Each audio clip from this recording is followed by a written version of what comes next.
안녕하세요. 너와 나의 투자 공부 꿈꾸는 자본가 이권복입니다. 은퇴전략가 김동석입니다.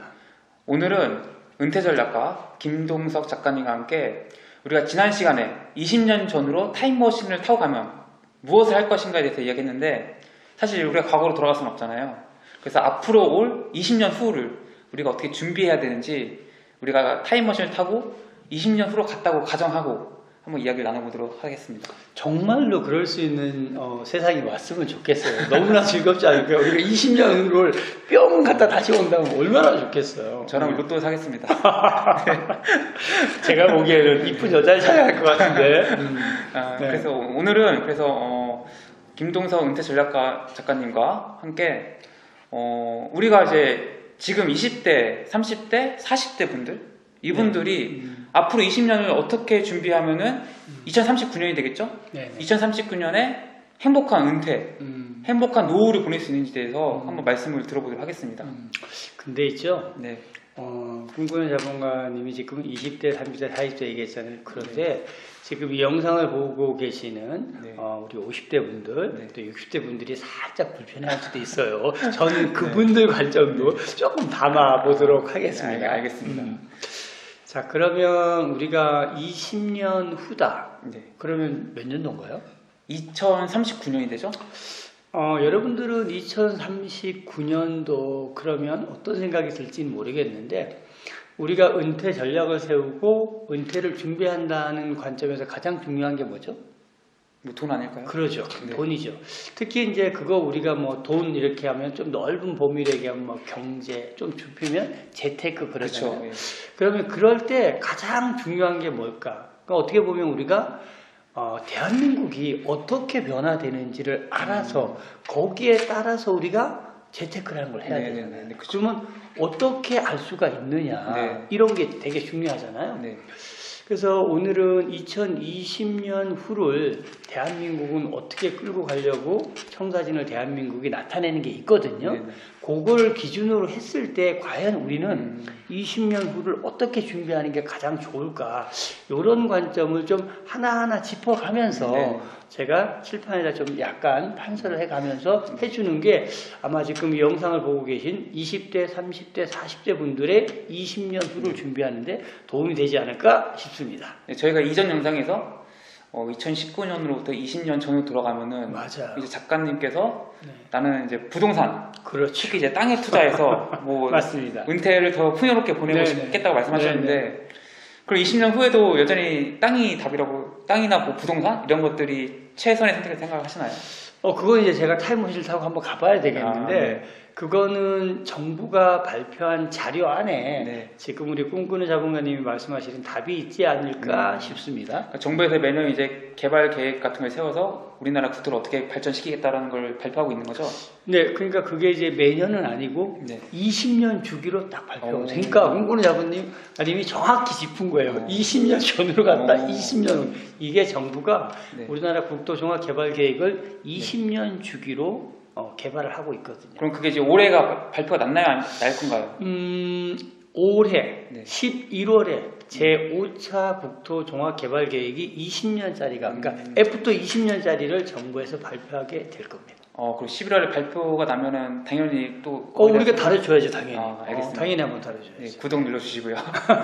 그러면은 이제 구체적으로 2039년을 어떻게 이제 행복하게 맞이할 수 있는 방법에 대해서 우리가 그 방법들 찾는 데 있어서 어떤 걸 중요하게 생각해야 되고 어떤 걸 주의해서 봐야 되는지에 대해서 한번 이야기를 한번 들어보도록 하겠습니다.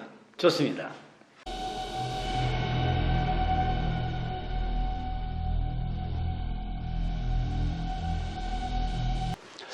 자, 우리가 2039년, 제가 타임머신 타고 자자자자자 20년 후로 날아가 봤어요. 자, 2039년으로 날아가려고 하니까 저에게 누가 선물을 한 개 딱 줬어요. 뭘 줬을까요? 2019년 11월이 되면 대한민국 정부에서는 제5차 국토종합개발계획 20년짜리를 발표합니다. 그러면 제5차 국토종합개발계획은 20년짜리라고 그랬잖아요. 그럼 언제부터다? 2021년도부터 2040년까지예요. 그럼 우리가 2039년도로 날아가잖아요. 근데 저한테 2039년도까지 날아갈 때 당신에게 준 지도가 이거예요. 그러면 우리가 2039년도를 향해서 은퇴 준비를 해야 되잖아요. 그러면 자, 부동산이라고 하는 관점에서 바라볼 때 무엇을 준비하면 될까? 딱 4가지 관점으로 바라보면 되겠죠. 바로 이겁니다. 우리가 부동산을 바라볼 때 가장 큰 변수를 줄 수 있는 게 제5차 국토 종합개발계획에서 발표하겠지만 거기에 보면 인구 감소, 인구가 증가, 그 다음에 빈집이 늘어나고 도시 인구가 증가할 거라는 거죠. 우리가 과거에 일본 여러분들 생각나시나요? 우리나라로 치면 경기도, 즉 수도권의 위성도시, 안양이라든지 광명시 이런 쪽의 아파트 단지에 지금 우리 많은 인구들이 거주하고 있잖아요. 일본 또한 그랬어요. 그런데 한 10년, 15년 지나고 나니까 어떻게 해요? 광명시 같은 아파트 단지에 한 단지에 1명, 2명밖에 안 사는 거예요. 이게 뭐다? 인구가 감소했기 때문이에요. 그럼 그 사람은 어디로 갔을까요? 그 인구 감소된 사람은 조금 더 우리로 말하면 인서울, 점점점 더 도시로 증가했다는 거죠. 그러면 우리가 제5차 국토종합개발계획이 11월에 발표될 건데 여러분들이 그 자료 지금도 인터넷을 검색하면 연구원들 자료를 보다 보면은 우리나라 지도에 보면 점으로 막 이렇게 적혀져 있어요. 인구 분포 현황이. 거기에 보면 어떻게 해요? 아예 사람이 살지 않고 있는 지역도 나온다는 거죠. 그럼 여러분들이 지금 20대, 30대이신 분들이 20년 후를 바라보면서 은퇴 준비를 하는데 어떻게 했다? 사람이 아무도 살지 않는 곳으로 부동산 투자를 한다. 이러면 안 되겠죠. 내가 거기 가서 사업을 벌이겠다. 내가 거기 가서 수익형 상가를 지어서 뭘 하겠다. 이렇게 한다면 안 되겠죠. 또는 내가 그런 데 간다라고 하면 어떻게 해요? 혼자는 안 되겠죠. 같은 동호인들이라든지 정말 그렇게 사람이 살지 않는 곳에도 우리가 멋진 뭔가를 계획한다면 사람이 올 수도 있겠죠. 그러니까 그런 청사진을 잘 가지고 여러분들이 20년 후를 준비해야 됩니다. 그러니까 인구가 감소함에 따라서 어떤 영향을 줄까? 내가 투자를 하는 곳에. 그 다음에 인구가 증가하는 곳은 그럼 어디일까? 그 다음에 빈집. 어느 곳에 빈집이 많이 늘어날 것인가? 아마 시골에 지금 여러분들 지금 20대, 30대이신 분들이 아마 부모님들이 돌아가시고 나면 그 시골에 살던 집들에 여러분들이 내려가서 사실까요? 제가 보기에는 아닐 겁니다. 그럼 그 집은 누가 살까요? 팔려고 내놔도 사는 사람이 없을 수도 있어요. 일본 같은 경우도 아파트 기준으로 위성도시 같은 경우 1억 2, 3천 주고 샀었던 아파트가 피크로 올라갔을 때 3억, 4억까지 갔었는데 이게 10년 정도 지나고 나니까 3천, 4천만 원으로 떨어졌는데도 살 사람이 없다라는 게 일본의 현실이에요. 그러면 대한민국은 어떡해요? 정말 우리가 일본을 미워하고 좋아하고를 떠나서 경제 흐름이나 인구의 정책을 따라가고 있거든요. 그럼 우리가 20년 후를 바라보는 어떤 나침표로 비교의 대상이 될 수가 있거든요. 그런 관점에서 여러분들이 한번 보면 좋을 것 같고, 그러면 인구는 어떻게 할까요? 도시로 집중하게 되겠죠. 점점 더. 그래서 우리가 계속 인서울 하는 이유가 인구는 줄어들면 어떻게 할까요? 노인 인구들은 더 편리해야 되고 아프면 병원을 가야 되기 때문에 결국은 도시에 집중될 수가 밖에 없다. 그럼 여러분들의 은퇴 전략을 세워가는데 뭐니 해도 머니예요. 그러면 내 은퇴 생활비를 만들어낼 수 있는 돈이 있어야 되잖아요. 그게 재테크인데 만약에 여러분들이 재테크 수단으로 부동산을 선택한다라면 수익형 상가든 아파트든 무엇이든지 간에 여러분들이 할 때 반드시 기억해야 될 것이 바로 4가지다. 인구가 감소된다는 거, 노인 인구가 증가한다는 거, 따라서 빈집이 속출할 거라는 거, 그리고 사람은 어떻게 점점 더 편리한 도시로 집중할 거라는 거. 이 4가지 변수를 여러분들이 잘 생각하시면서 언제? 11월에 발표할 제5차 국토종합개발계획을 잘 참조하시면 여러분들의 20년 후를 정부에서 잘 그림을 그려놨어요. 제가 미리 타임머신을 타고 2039년에 갔다 왔잖아요. 그것이 뭐다?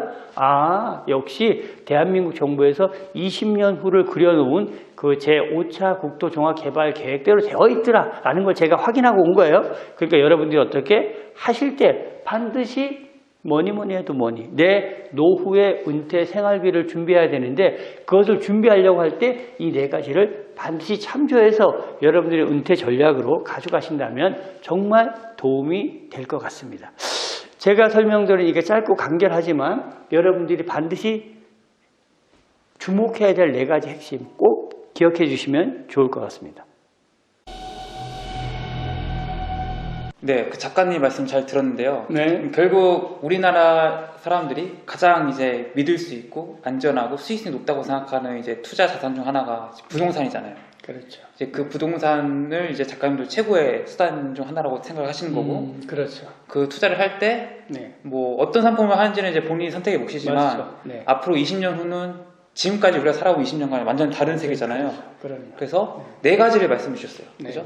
인구가 감소할 것이고, 네. 노인 인구는 증가할 것이고, 맞습니다. 또 빈집이 증가하고, 네. 사람들이 도시로 몰리는 네. 현상들이 발생할 것이다. 네, 그렇죠. 그리고 친절하게도 네. 2019년 11월에 정부에서 네. 어느 지역이 인구가 뭐 네. 감소할 건지 소멸할 네. 것인지가 네. 예상해서 네. 알려준다는 거죠. 네. 지금. 그렇게 하고 거기에는 이제 11월에 발표되면 여러분들이 한번 꼼꼼히 보시고 국토교통부 홈페이지에 올릴 거니까 그리고 이제 저희가 한번 시간이 있으면 저희가 풀어드려야 되겠죠. 근데 자세히 보면 지도에 보면 점들이 막 이렇게 나와서 인구가 모이는 곳, 그 다음에 아예 없는 곳도 나타나요. 그런 자료들을 보시면서 여러분들이 20년 후, 즉 은퇴 준비라고 하는 걸 지금 우리 20대, 영상을 보신 30대 분들이 이제 50대, 60대를 맞이했을 때 은퇴를 하실 거잖아요. 그때 이제 노후 자금이 준비되는데 문제가 없어야 되거든요. 그럼 지금 어떤 재테크를 하든지 간에, 예를 들면 뭐 주식을 하시든지 부동산을 하시든지 뭘 하든지 간에 장기적인 관점에서 바라본다라고 했을 때 가장 중요한 것이 20년 후에 어떤 변화가 있을 건가라는 거거든요. 그럴 때 저 네 가지 관점에서 여러분들이 준비를 하면 도움이 되실 것 같습니다. 실제로 뭐 일본 같은 사례를 보더라도 그 부모님이 이제 집을 갖고 있을 거 아니에요. 아파트를. 그렇죠. 네네. 근데 아파트를 이제 뭐 아파트나 집이든 뭐든 간에 네. 자식에게 이제 물려주고 싶은데 네네. 자식들이 그걸 안 받는다는 거예요. 맞습니다. 내가 거기 가서 살 것도 아니고 네. 그거 괜히 재산세만 내고 사람들 그렇죠. 다 소멸해가지고 네. 임차도 안 되고 맞습니다. 이래가지고 네. 그게 이제 우리나라에서 일어날 수 있다. 제가 이제 한 1, 2년 전이네요. 네. 지방에 이제 모 도시를 갔었어요. 네. 되게 이제 KTX 끝자락에 있는 도시인데 갔는데 택시를 탔어요. 네. 그래서 택시를 탔는데 이제 가다 보니까 이제 구도심이 아니라 과거의 도심인데 보니까 기와집 뭐 이런 집들이 네. 많이 있잖아요. 네. 그래서 장례시장에 가면서 물어보니까 아니 왜 이렇게 도심 한가운데 빈집들이 많아요? 이러니까 요즘 젊은이들이 다 아파트로 가려고 하지 저 집들에 사시던 부모님이 돌아가셨는데 다 팔려고 하는데 사줄 사람은 없고 젊은 사람들은 다 아파트로 가버린다는 거예요. 그게 이제 벌써 2, 3년 전이었던 것 같은데 이제 점점 더 20년 후가 되면 훨씬 더 현실화될 거란 얘기죠. 근데 실제로 진짜로 저도 이제 뭐 청년이다 보니까 여러 가지 네. 정부에서 하는 뭐 행사 이벤트 이런 것도 네. 많이 보는데 지자체의 인구 감소가 얼마나 심각하냐면은 제가 예를 들어서 뭐 경상도의 어느 지역에 가서 창업을 하겠다고 하면은 네.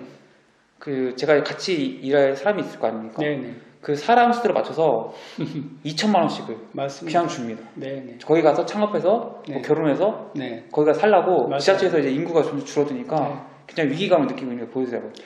그게 이제 얼마 전에 뉴스에서 한번 났었던 것처럼 모 지자체에서 인구 10만이 감소되죠. 어떻게 상복을 입고 근무했어요. 그 정도로 인구가 줄어드는 거에 위기감을 느끼고 있다라고요. 따라서 우리가 빈집이 점점 늘어나게 될 거고요. 인구는 어떻게 해요? 점점 더 편리하고 의료시설이 잘 되어 있는 도시로 집중될 수밖에 없을 것이다. 그러면 내가 20년 후에 정확히 어디에 가서 살 건지를 미리 한번 정해야 되는데 그 라이프 스타일을 정할 때 아마 제5차 국토 종합개발계획이 여러분들의 20년 후의 라이프 스타일을 선택하고 여러분들이 정착할 곳을 선택하는 데 큰 도움이 될 겁니다. 그래서 2019년 11월 제5차 국토 종합개발계획에 집중해 주시기 바랍니다. 그때 뭐 자료가 보도 자료 같은 거 나오면은 네. 저희 채널에서 친절하게 하나하나 쉽게 그럼요. 설명을 해드리도록 하겠습니다. 그럼요. 근데 오늘은 우리가 이제 20년 후에 노후를 준비할 때 어떤 것을 주의해야 되는지, 어떤 것을 염두에 두고 은퇴 전략을 짜야 되는지에 대해서 이야기를 한번 나눠봤습니다. 네. 너와 나의 투자 공부는 경제, 주식, 부동산, 은퇴 전략에 대한 다양한 이야기를 나누고 있습니다. 이러한 분야에 관심이 있으신 분이라면 너와 나의 투자 공부를 구독해 주시고 좋아요 눌러주시면 감사하겠습니다. 고맙습니다.